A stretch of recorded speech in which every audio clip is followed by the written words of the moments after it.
Chapter 22.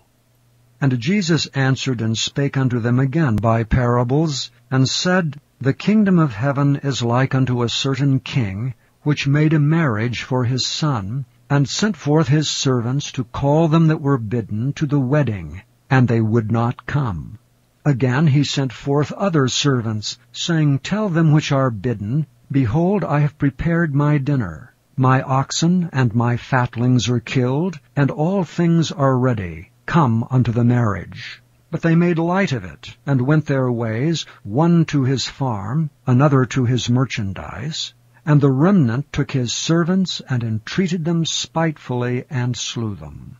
But when the king heard thereof, he was wroth, and he sent forth his armies, and destroyed those murderers, and burned up their city. Then saith he to his servants, The wedding is ready, but they which were bidden were not worthy. Go ye therefore into the highways, and as many as ye shall find, bid to the marriage. So those servants went out into the highways, and gathered together all as many as they found, both bad and good, and the wedding was furnished with guests. And when the king came in to see the guests, he saw there a man which had not on a wedding garment. And he saith unto him, Friend, how camest thou in hither, not having a wedding garment? And he was speechless. Then said the king to the servants, Bind him hand and foot, and take him away, and cast him into outer darkness. There shall be weeping and gnashing of teeth. For many are called, but few are chosen. Then went the Pharisees, and took counsel how they might entangle him in his talk. And they sent out unto him their disciples with the Herodians, saying, Master, we know that thou art true, and teachest the way of God in truth, neither carest thou for any man, for thou regardest not the person of men. Tell us therefore, what thinkest thou? Is it lawful to give tribute unto Caesar, or not? But Jesus perceived their wickedness, and said, Why tempt ye me, ye hypocrites? Show me the tribute money. And they brought unto him a penny. And he saith unto them, Whose is this image and superscription?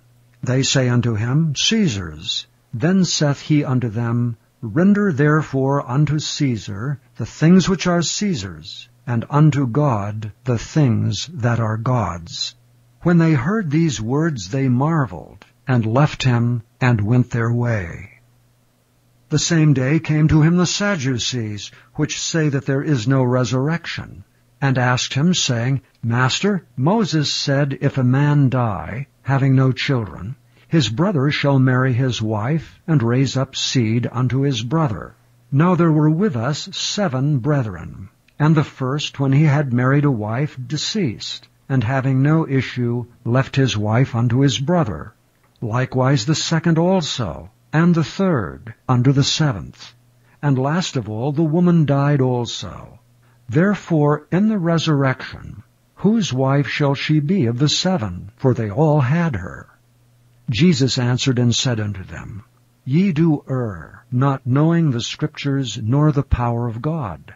For in the resurrection they neither marry nor are given in marriage, but are as the angels of God in heaven.